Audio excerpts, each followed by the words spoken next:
न्याय पाने को दर-दर भटक रही एक पीड़ित युवती एनजीओ के संचालक पर लगाया छेड़छाड़ का आरोप, जिसकी शिकायत एसएसपी डीएम और महिला आयोग के बाद भी पुलिस खामोश। प्रदेश सरकार ने आखिरकार किसके लिए बनाया है महिला हेल्प डेस्क, जब महिलाओं की ही सुनवाई नहीं है महिला हेल्प डेस्क पर। बनारस की रहने वाली इस युवती से एनजीओ के संचालक ने काम पर रखने की एवज में होटल में उसके साथ रात गुजारने की रखी थी मांग। आपको बताते चलें कि वैसे तो सूबे के मुखिया योगी आदित्यनाथ ने महिला उत्पीड़न रोकने के लिए महिला हेल्प डेस्क बना रखी है। इसके उनकी मंशा थी कि किसी भी महिला या बेटी को न्याय के लिए भटकना ना पड़े, लेकिन असल में पुलिसकर्मियों की मनमानी से महिलाओं को न्याय के लिए दर-दर की ठोकरें खानी पड़ रही हैं। दरअसल बनारस के चौबेपुर थाना क्षेत्र की रहने वाली एक युवती झांसी के बचावली और शहर के गवालिया रोड स्थित प्रशिक्षण केंद्र में ट्रेनर के पद पर 1 जनवरी से काम कर रही थी। उसने बताया कि उसके पिता काफी गरीब हैं और वह मजदूरी करके उसे पढ़ा लिखा रहे थे। साथ ही युवती अपने खर्चे को स्वयं उठाने के लिए जॉब कर रही थी। युवती का आरोप है कि उसके साथ पहले केंद्र में काम करने वाले सलमान आदि ने छेड़खानी की थी, लेकिन जब उसकी शिकायत एनजीओ और केंद्र के मुख्य संचालक राहुल चतुर्वेदी से की तो उसने युवती को बचावली सेंटर से हटाकर झांसी में उस सेंटर पर बुला लिया जहां वह खुद देखरेख करता था। युवती का आरोप है कि यहां पर भी उसे सेंटर संचालक द्वारा बुरी नीयत से पकड़ा गया और उसके साथ छेड़खानी की गई। युवती ने विरोध किया तो राहुल ने उसे अपने साथ लिविंग में साथ रहने की बात रखी।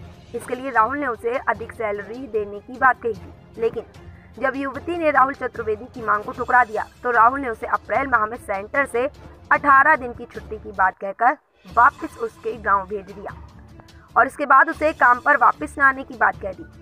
इसके कुछ दिनों बाद युवती को पता चला कि एनजीओ संचालक अभी भी उसके नाम का गलत इस्तेमाल करके उसकी सैलरी डकार रहा है, तो वह बीती 7 जुलाई को झांसी आ गई और उसने सीधा गवालिया रोड स्थित कौशल विकास केंद्र पहुंचकर रजिस्टर से अपना नाम हटाने और बाकी की सैलरी की मांग की।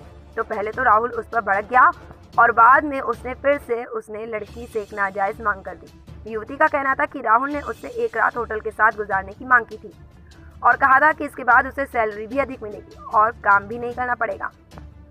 इस बात से नाराज युवती सीधा ग्वालियर रोड चौकी पहुंची और फिर बाद में थाने, लेकिन पुलिस ने युवती की एप्लीकेशन को अपने हिसाब से लिखवा दिया और छेड़खानी की बात को नकारते हुए मामूली धाराओं में मामला दर्ज कर दिया गया। युवती इस बात से आहत होकर पहले एसएसपी और बाद में डीएम के पास गई, लेकिन अभी तक पुलिस उसे एक दिन टालकर टरका रही है। अब युवती के पास ना तो इतने पैसे हैं कि वह ज़्यादा दिन झांसी में गुजार सके और ना ही उसकी मदद करने वाला कोई उसे नज़र नहीं आ रहा।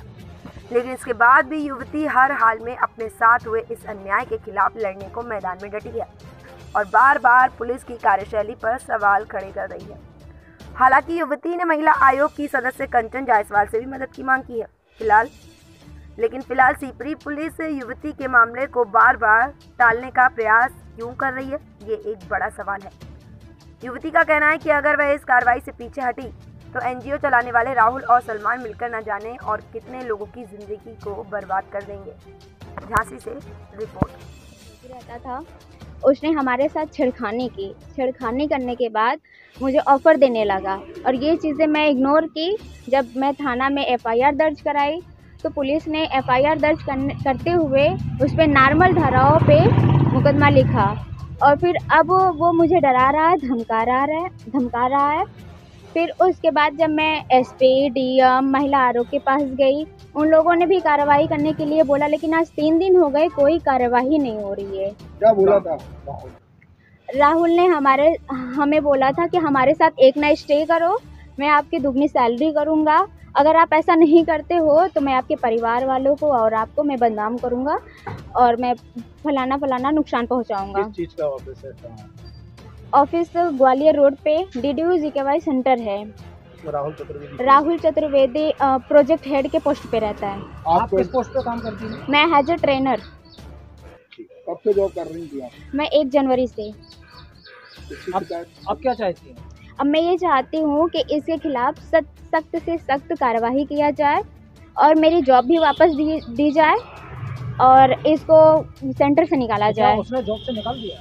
नहीं, उसने मेरे साथ छेड़खानी की, मैं खुद जॉब से निकल गई। फिर उसके बाद मेरा नाम के अकॉर्डिंग मेरा एप्लीकेशन देता रहा झूठी। जब मुझे पता चला, मैं आई उस चीज़ को हटवाने और ऑफ़र लेटर मांगने, तो उसने मेरे साथ फिर से वही बदतमीज़ी की। तो मैं आई यहाँ थाना सिपरी में FIR दर्ज कराने।